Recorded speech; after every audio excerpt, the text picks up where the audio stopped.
Welcome to People Love Process.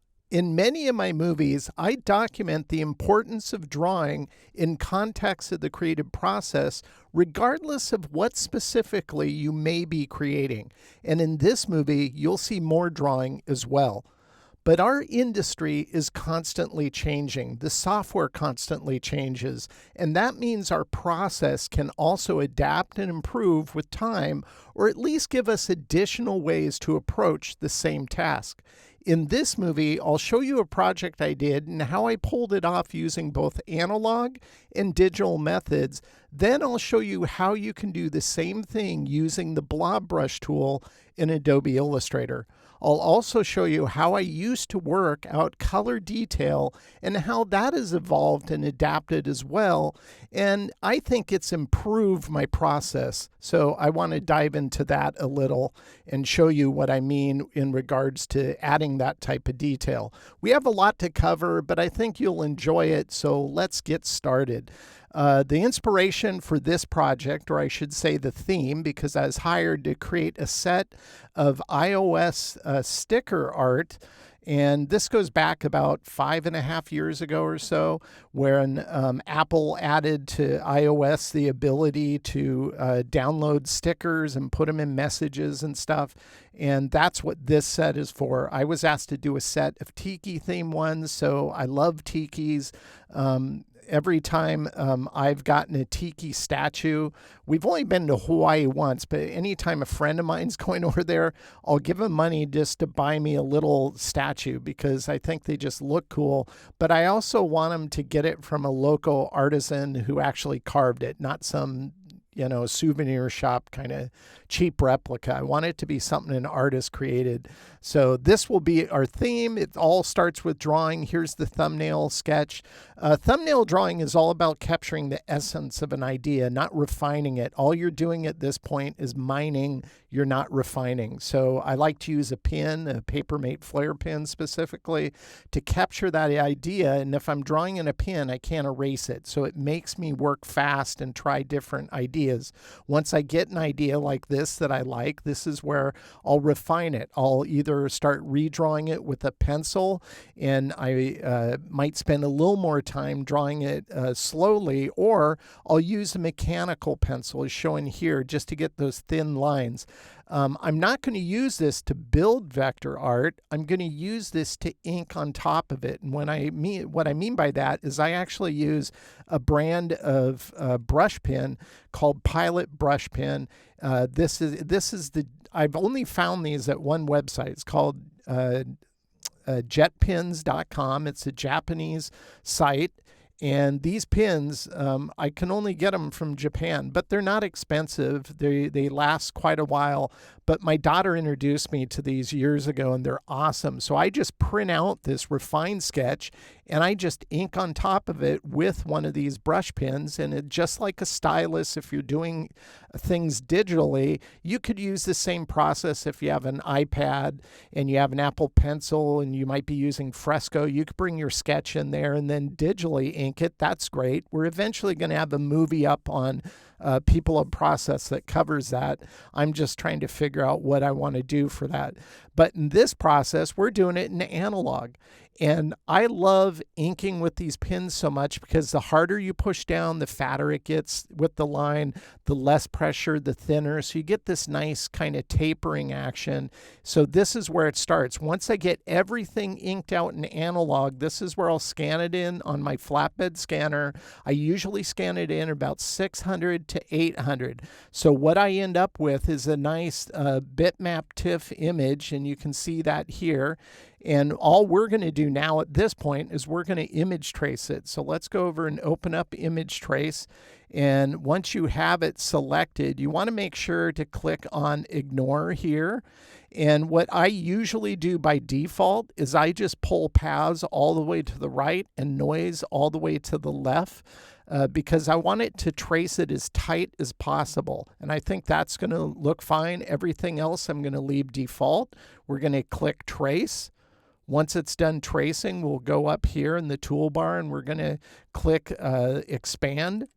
and this will give us access. We can close the image trace panel now, but you can see how many anchors it has. If we look at my plugin over here, the PathScribe palette for Astute Graphics, you can see it's showing 12,475. That's kind of absurd amount of anchor points. So we want to simplify this. So we're going to go to Object, we're going to go to Path, we're going to go to Simplify, and we're going to open up this pane that will open up here.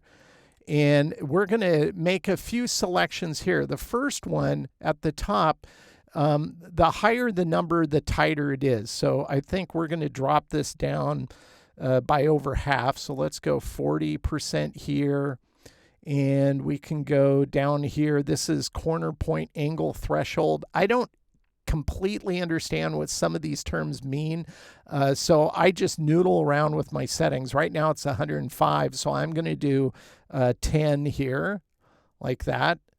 And now you can see how it's saying you had 12,475 points. Now it's only 1,054. And I think that's more than acceptable. That's cutting off almost 11,000 anchor points. So I think that's good. Now, Simplify didn't always work this great. It used to be pretty lousy, and they've drastically improved it over the last 3 or 4 years. So that's a nice thing. So I'm going to click OK. And so now we have our vector art. It's all just kind of acting as a compound path. So this is where I would have to go up to Object, go down to Compound Path, and I'd go Release. You might have to ungroup it a few times. And if I deselect the outermost shape here, all the interior shapes, I would just turn white. Then we have these areas I'd have to select, and we go minus front with the Pathfinder here and minus front. And now that I have everything, it's ready to colorize, it's ready to use. All of these are just independent shapes sitting on top of the big black background that makes up the outer profile. So that's how I get to the base art here.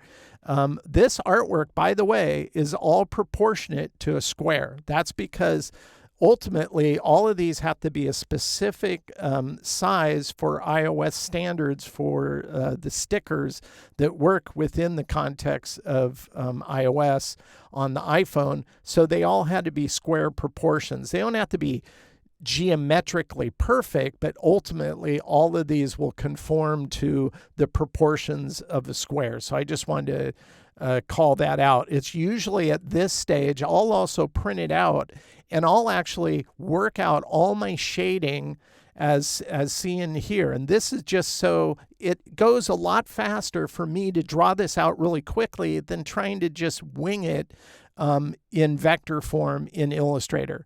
And so this is where, once I know how I want to handle the shading, I'll go back to my base art here. I'll figure out a tonal family that I want to use on this design. And it just comes down to simply colorizing it. Now you can see I have these base colors here, and then I have these shading colors that are just sitting on top. Now the difference between these two, if I select this one and we go up here and we click into it, you can see it's 0, 85, 95, 0. That's great. You can also view it this way if you want to. On the color palette, if I have it selected, it's 0, 85, 95, 0. And then if we go to the dark hue, it's 5% darker magenta, so it has 5% more there. And then this one's a little darker, 5% more there. And then we've added black, and that's just to get the shading. So that's how I used to create all my shading. I'm going to show you how I originally started using the Blob Brush to do some of the shading for this in a little bit. But let's go ahead and just colorize this. So I'm going to select this nose. We're going to go ahead and color it. We'll select his cheeks here like this. We'll color those. All of these, this is where I'll just start experimenting with my color just to figure out how I want to handle color. I try to keep everything kind of symmetric since the design's symmetric. So all of these things will end up taking on some of these colors. Now the outline, I want to make it this dark brown, not black. We'll select his nostrils, we'll color it brown. Because we're using global colors, we can adjust the tint here to 60s, so it's a little lighter there. We'll select the eyes, we'll color those. We'll select the shapes under his eyes, the shapes above his eyes. All these, I think, we'll go ahead and color like that. We'll take this, color it that. On this one, we'll color it, I think we'll make that purple. We'll make that kind of this darker hue. We'll select his lips. Those will be purple as well. And underneath, we'll make these yellow, green, and we'll make this that color. All of these on the exterior, those are all plants. Those will become green as well. Now this blue, even though I have it there, we're going to actually use that for shading. So this is how I would colorize the base art once it's once I have that image trace expanded, and it makes coloring really easy. Now I wanted to match the aesthetic I have going on here, like with the profile. If I zoom in here and look at this, you can see this is imperfect shapes. It's symmetric in sense of its composition, but it's not geometrically symmetric. It's not perfect. I didn't reflect the left over to the right because I inked it all by hand, regardless of what side it's on. So it's still unique, but it has a symmetric feel. And all I wanted to do is I wanted to shade things like the shading on his eye or the shading on his nose. So all we're going to do is let's go ahead and go to the blob brush. So I'm going to go over here and we're going to go to, there it is, the blob brush. And we're going to double click on it because I want to make sure I have the settings set up the way I want. I don't want it to be all the way accurate. So we're going to go 1 over. We want a little smoothness to it, but I want to kind of guide it. And right now it's 1. I think this will work better if we're at like 3, like that. Everything else I can remain the same. I don't have to adjust anything, and we'll click OK. So we're going to start here with this eye, and we're going to select this color, which is the shading color for the blue. We'll go up here, and you can see we have the blob brush. Now, if you think this size is too big, we'll try it before we decide. But I'll just go ahead, and I'll start drawing out the shape that I'm going to use here, like this. And by the way, I'm just using my mouse. So if you have a Wacom tablet that you use instead of a mouse, it's going to be even easier. So I'll select the interior shape and get rid of that. Now I can take this eye shape and I can clone it, Command C, Command F, select the shape we just drew, intersect it, and now it's form fit to that area. So that's all I'm talking about, is using the blob brush to do that kind of shading. Now, this works obviously for any of these colors. So let's go to the nose. Well, that's a little unique. So we'll select the blob brush color that we're going to use on the nose. We'll select the blob brush, and we're just going to start drawing the shading that would make up the nose, kind of like this. Once again, I'm just using my mouse to do that. Now, if I wanted shading up here, then I'd probably go like this. And I'm thinking the light source is coming straight down from the top. So there would be a shadow kind of right there. And it doesn't have to be perfect because the artwork's not perfect. That's the nice thing about using the blob brush. Get rid of those interior shapes. I'd select these 3 shapes. I'd unite them. You'd want to check appearance, because if it's a group, make sure it's a compound. I have a keyboard shortcut. Otherwise, you have to go to Object, Compound, Make. Notice I have F7, so I never have to do that. I'll select the nose. I'll clone it, Command C, Command F. Once again, that's a keyboard shortcut too, F3. So I encourage you to watch my Creating with Keyboard Shortcuts movie because it's going to save you a lot of time over the years if you start using those and set them up to do routine tasks like this. Now I'll just select both of these. I'll go intersect, and now we have the shading ready to go on the nose. So that's all I'm talking about. Now to do the highlighting, it's just as easy. We just go here and select white because on most of these colors, not on all the colors all the time, but on most of the colors you'll use white. Sometimes on red, if it's really red, I'll tend to use a tint of the base color instead of white. But in this case, we'll just stick with white. And I'm just going to create another sliver kind of up here that tapers as it gets to one side. And by the way, if you wanted to, you could keep drawing on this to fill in those gaps as well. So like that, maybe on the red, we'd do one where it goes here and then it just kind of tapers off down there. Again, all of this is just with my mouse. I'm going to select the base shape. Command-C, Command-F to make a clone of it. Select the white, intersect it. Select this blue, make a clone of it. Every time I say clone, just know I mean Command-C, Command-F. That's all I'm doing. All I'm doing is making a copy of that shape. Select the white that we just drew with the blob brush, intersect it. And now if you don't want it a full value, this is where you can just go into transparency. Maybe we set this one to like 40, like that. And on this one, maybe this one's 30, kind of like that. And you can see the effect you can get adding those kind of highlights, those kind of shadows. So let's take a look. Once again, we have the final color. This is all flat, doesn't look bad. But as soon as we add all the shading, look how much life comes to this. And you can see how I use that lighter blue just to add the shading to the teeth, just add a little dimension. Then you bring in the highlights and it really comes to life. And this was the final art for this specific tiki, but the whole set ends up looking like this, minus the one I just showed you, of course. And again, if you wanted to, you can download these for your iPhone. It's called Mahalo. It was for a company called Icon Factory. Also included a wallpaper that kind of matches it as well. So that was a lot of fun.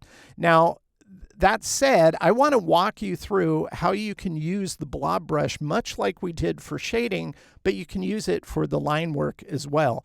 And if you have a Wacom, it's going to even be easier. If you don't worry about it. What I'm using right now to show you this, I'm using a mouse. So if I can do it with a mouse, you could probably learn to do it with the mouse. And it all starts with drawing again. So here's my rough sketch. And this one, it's still kind of tiki-ish, but I kind of went more with a Bali type tiki because they have cool fangs, and I kind of wanted fangs on mine this time. So this is what I originally drew out. So all we're going to do, this is where I'll select this, and because we're creating something symmetric, I'm not going to worry about creating both sides this time. I'm just going to draw out one side, and then we'll edit it and reflect it inside of Illustrator. So I'm just going to select this. I'm going to select the transparency, set it to 15, lock the layer, and then on a layer above it, this is where we'll start drawing. So I'll go ahead and select a black color here. And let's check our blob brush settings. I think 3 will be okay, so we won't bother changing that. And all I'm going to do here is I'm just going to zoom in because it's easier the closer you get with drawing like this. And we'll go ahead back to the blob brush now. And one thing I'll show you is when you draw out the blob brush like that, this is the color black. So if I draw another shape, and let's say it's like this, it's going to fuse these two shapes together. But if I change my color like this, and I create something that goes like this, it won't fuse that with this shape. But if I use the same color, it would. So just remember that, because at times you'll want to do that so things don't automatically fuse together. And if you go into the settings for the blob brush, you can choose this, which is merge only one selection if you're afraid you might be doing that. So there are overrides, and I prefer using the override, which is just know that that would happen if you do that. So now this is where I'll go in, and I'm purposely not worrying about this being, nice and clean, because that's kind of the style I want. I want it to be loose and kind of organic like that.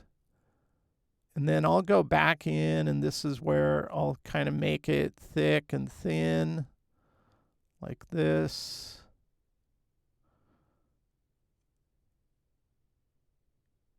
Go down here like that. You can see these little artifacts on the inside. There's a couple ways you can get rid of those. Just direct select them, delete them, or you could double click into isolation mode, go Command A to select everything, deselect the outermost one, and then just delete, and then go ahead and hit Escape to go back to the artboard like that. So we have that. That looks pretty good. We'll keep going. We'll go like this. I'll go ahead and draw the eye here. We'll go like that. Once again, doesn't have to be perfect. And this is where I'll start putting in these little rounds, almost like the light isn't hitting that area, so it's getting darker. I'll go back in here, and I'll go like that. Add these little rounds here. And you can see all of this is fusing together, and this is nice. And there's one thing, somebody might be watching this going, well, why don't you just do this in Adobe Fresco with the Apple Pencil? Well, you can. You could use a vector brush in Adobe Fresco and do this type of inking. The only thing is, it won't fuse it together. Every time you touch the screen with an Apple Pencil, it's an independent shape. So it makes for very, very messy files. You'd have to bring it back to the desktop and clean all of that off. So this is where I'll just start with, we'll go ahead and do the mouth, and we'll do the horn. And that way I can show you why I'll use different colors at times. So we'll go ahead and go like this. Then I can go in and kind of, oh, that looks bad. So Command Z is your friend. So that one I did not look good. So don't be afraid to just try it again. So we don't need this to be perfect, obviously. There we go. I think that looks good. Now we'll go ahead and do this center or the middle. Let's try that again. That didn't look too hot. By the way, if you're using a Wacom, this is way easier than trying to have the dexterity with a mouse. Okay, that's not ideal, but I think that'll be good enough to demonstrate it. We'll get rid of these artifacts like that. Now, I want to create this this fang, but I don't want it to fuse with these other two shapes. So I'm just going to change color, and it doesn't matter what color you change it to as long as it's not the same color you ink the other ones. And we'll grab the blob brush, and I'll go ahead and just ink these like this. And then I want this to kind of go into that, fuse like this.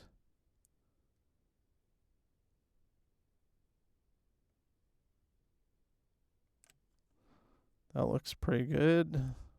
Go like that. I ultimately want that to kind of round into that area like that. And this is where I'll go grab the eraser tool. And again, you can double click into this and see what size. It's the same size, so I think that'll work. This is where I'm going to go ahead and I want to erase parts of the black here that I don't need. So I'm going to go kind of like this. And then I can direct select that and get rid of it. So that's how I'd edit out those shapes, and it's by using the eraser, and the eraser does exactly what the name implies. It erases, even though it looks like it's erasing the red, it's not. It's only erasing the black I have selected. So that's what I do there. Then I could select these two, and I can just use Unite with Pathfinder It's going to revert to the color on top. So I'll change that black back to the black color. I can go black, black to back. I can go back to the blob brush now, and I'm just going to add in some darker areas here, and where it overlaps here, I think it'd look better kind of being like that. And this one here, round it off as well. So that's what I'll do. So it's not hard. It's just going to take you a little time, but you can see how you can do your inking. And once again, I'm just using a mouse here, so I have no kind of stylus that I'm using. But when it's all said and done, this is all the inking that I did for this side. Now, if I select this, you can see all the artwork, but this one isn't selected because I wasn't sure I wanted to do this up here. So I had originally inked it using a different color so it wouldn't fuse. But once I did and I colored it black, I thought it looked good. So we're just going to select all this and we're going to go unite. So now if we go to appearance, it's a group. So I want to change this to a compound like that. And then all we have to do is I'll go to the central anchor point here and just draw out a shape like that. I'll select this and I'm just going to trim it right down the middle. This will allow me to select this, clone it, Command C, Command F, find a central anchor point with the reflect tool, which would be right here. And this is why I have smart guides turned on. Command U to toggle it on and off. Click and reflect it over. Now I have all of my artwork. If I turn off the sketch, they're not fused together. And just for the sake of clarity, let's go ahead and color this red because I want to zoom in and kind of show you one thing I tend to do, and that is I select this and then I'll go in and I'll add an anchor point here and pull it over, or I'll add an anchor point here and here, and I just overlap it a little bit because at times Illustrator, when you fuse two things together using the Pathfinder, in this case Unite, if I select these two and now I go Unite, most of the times it'll work, but at times if they're what are called butt fit, one straight edge right to next to the straight edge, it might cause a line to be there. And I don't think we have that if we look at it. So it did everything fine. But I do that just to be safe because at times it will do that. And I think I mentioned this in a previous movie, but I asked an engineer at Adobe why that happens. And he said it was because Illustrator was too precise. I'm like, yeah, right. Okay. So the next stage, after we do that, I would obviously select these and I go compound, release, deselect, might have to ungroup a couple times like that. All these will be colored white to get the interior shapes sitting on this. Oops, there's a stray anchor we can get rid of. A black background. So you'd want to clean that up and make sure all those little stray anchors aren't in there. And so this is what the same exact artwork, and it's been all cleaned up. But I think the outer profile would look better thicker. So this is where I'll go to a stroke, and I just want to add a stroke to this. So I'm going to go ahead and drag that in, and we're going to do 14, and I'll go to round corner.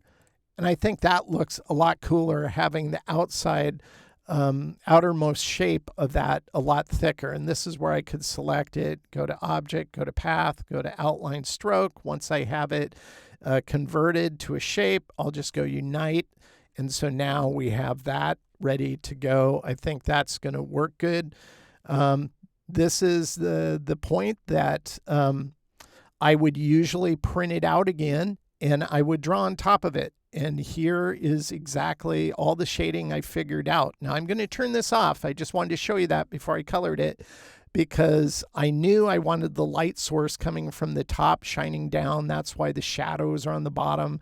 These little outlines without the fill in them are the highlights. And most of the time I just reference that type of that type of sketch sitting on my desk. I don't even bring it into Illustrator, but in this case, I'm going to show you how you could use that to guide you. And we're going to use the same, pretty much the same tonal family. We just have a different design here. So I'm just going to go ahead and select the nose, and we'll go ahead and start coloring the different elements. I think the top up here, I want this to be red. And we're going to make his cheeks, I guess you'd call them cheeks. We'd make those the orangey red. Then we'll go ahead and select these and the bags under his eyes and maybe his chin. All these will be blue. We'll make his lips purple color. We'll put some green in here like that. And we'll select these areas. We'll get orange like that. This will be purple as well. These will be green. And I try to balance color when I'm doing this. So if we look at purple, for example, well, let's finish coloring this and then I'll walk you through that. So if we look at the purple, we have one area, mouth, brow, top of forehead. So 3 areas. Blue, we have this eyebrow color blue, eye part blue, chin blue. 3 areas. We have red, nose, cheeks, and top crown, 3 areas. So I kind of think like that when I'm coloring. On the green, the top brow, top of the head, and on cheeks. So 3 areas. And I do it that way just so I make sure not one color over-dominates the whole composition. Now, his eyes aren't going to be white, obviously. Those are going to be kind of a glowing yellow like that, a more saturated, bright yellow. But notice we have some shading colors here, but these are different. Right now, we have the base color here, and I have a shading color I'm going to make that's right here. But if we go to color, this is the same color as the base. So if I select both, you can see they're the same. And we want to adjust this. So I'm going to go ahead and click on CMYK, and we're going to adjust this to what I call a shading hue. We're going to knock this down by half to about 42. We'll knock the yellow down. It's almost 100. It's at 95. So we're going to knock this down to 47. And if you think in traditional kind of pigment-based painting, it's going to help you if you work in CMYK mode. So we want to add black to this. So we've diminished the value of the base color, so it's muted, but we need some dark to it to make it work good for shading. So we're going to add 25 black, and you can see you get this muddy, devalued hue of the base color. And you might be going, well, that doesn't look good. Well, it will. Let's go ahead and drag this into our folder with our shading hues in it. We'll double click on this one, turn it into a global color, and click OK. Now with this still selected, we'll go to transparency, and we're going to go to multiply and look at how nice it looks. And I found it easier to work this way than creating a separate hue. I figured you can do shading hues like this, hit multiply, and then you adjust the value. In this case, it's 100% value. That's what the opacity is. We're going to knock this down value-wise and change it. So this is where you'll adjust the value based off of what color. And I think on this one, we'll try 70, see what that looks like. And I think that looks pretty good. So that's how I do that. Let's do another warm color. And this one is on this orange. So I'll select this. We'll go to color here. You can see what color value is showing here. So we're going to go ahead and adjust this, knock this down by half to 20, knock this down by half to 50. And then we're going to, once again, add a little black to it, 20. Now, the lighter the base color is, you don't want to add a lot of black to it. Otherwise, it will just look muddy. It won't work good for a shading for that color. But I think this is going to work good. We'll drag this one into the same folder, double click it, click global, click OK, go to transparency, set this for multiply. And on this one, because it's a lighter base color, I think we can get away with the lighter value. So we're going to go like 50. And you can see that looks really good. Now, when you're dealing with a light color, now all of these I'm showing you are warm hues. I'll show you a cool hue in just a little bit. But on this one, we're going to take some artistic license because this is a light color, even though it's a warm hue. And we're going to go in and adjust this. So right now we have 0, we have 10. Well, this is where instead of cutting this in half, I'm actually going to add a little more. So I'm going to go 26 on this. And instead of yellow being half of this, I'm going to go a little less than half. We'll go 45. And on the black, I'm only going to add 10. I'm not going to add a whole lot. So we're using some of the magenta to create the shading. That's because it's a light, bright yellow, and it would just look bad with a lot of black in it. So with this set now, we can go ahead and drop this into our folder, double click, check global, click OK, go to transparency palette, set to multiply like that, and then we can adjust the value. I think we need to go lighter at 30%, and you can see how it creates a nice shadow, maybe even 35. That might be a little light. Let's go 35, like that. So that's how I'd handle it. So there's some artistic license you want to take when you're doing this. Now on the blue, if we go up here, you can see it's 65, 15, 0, 0. And on the shading value, it's half of the blue. I can't remember what we had 16, 15. So on the shading, it's half, and then we added 25. So the same principle. And on blue is one of the easiest colors to do. Green's an easy color. Purple's an easy color. The hard ones are the light, bright colors. Those are the ones you'll have to take a little artistic license. If it's on the cool side, you would want to add more magenta or blue and less of the black. That type of principle. But it's not hard, and I found that this works better because I can do variations of the shadow. It's not one base color without any ability to adjust it on top of another color. So that's all I'm talking about. Now, all we're going to do is we're going to go ahead and add. I just realized I had this set up here.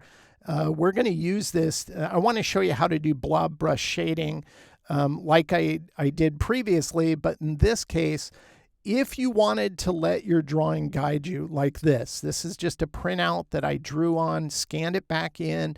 We could set this for like 40%, and then I can go ahead and multiply it so we can easily see our artwork and lock the layer.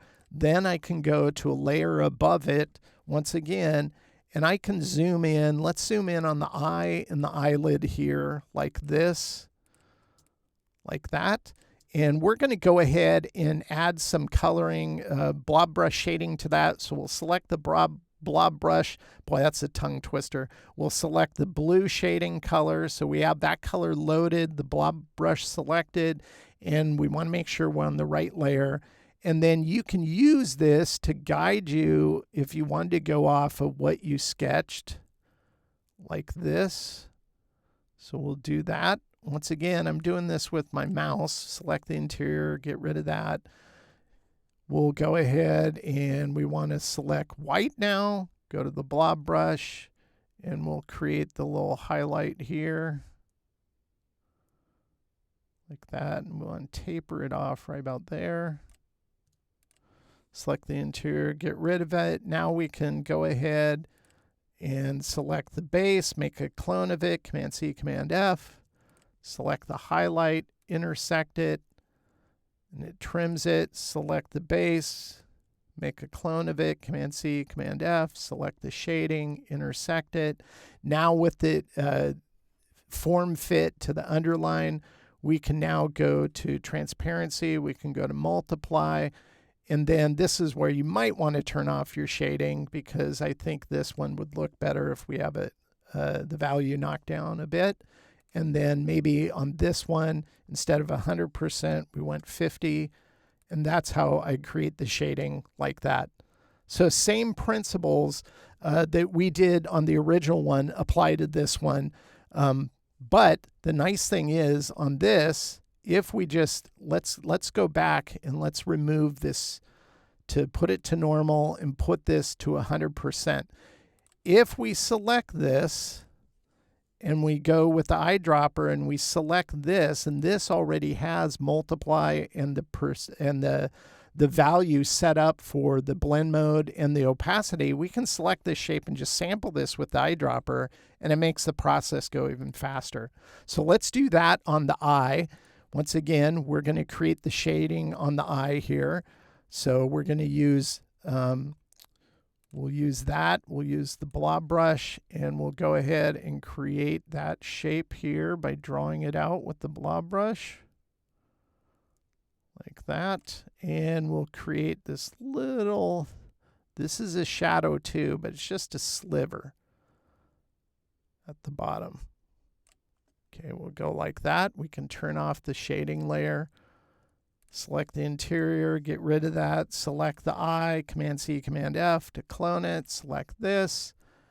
Intersect it with Pathfinder. Make another copy of the eye base shape, Command-C, Command-F. Select the sliver. Intersect it, and then if you select both of these, use the eyedropper, sample your shading, and you have it set up. Now in this case, I think this needs to be darker, so I'd probably go maybe 55, something like that, and I think that looks pretty good. So that's how I'd pull off all that type of shading.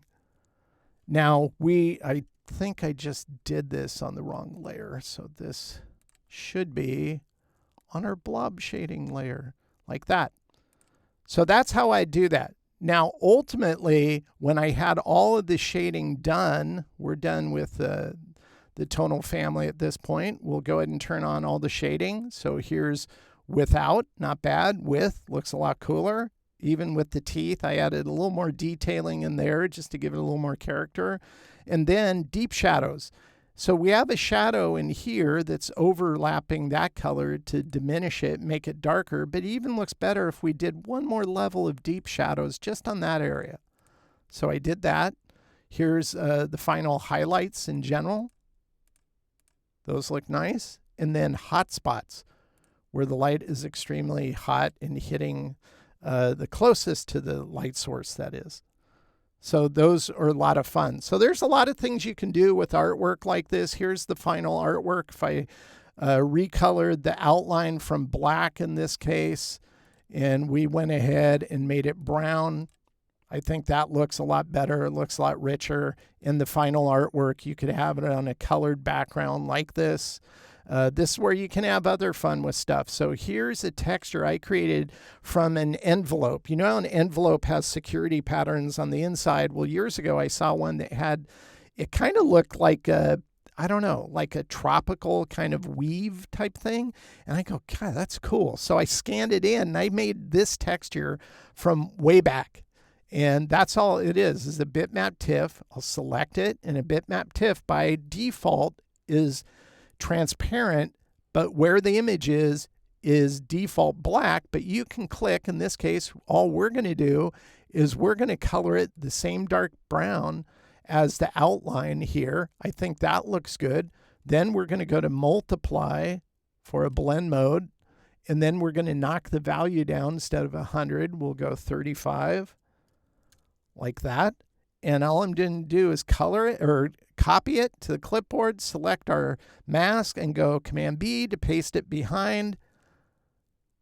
And I think that looks, let's go ahead and lock that there. That looks pretty cool.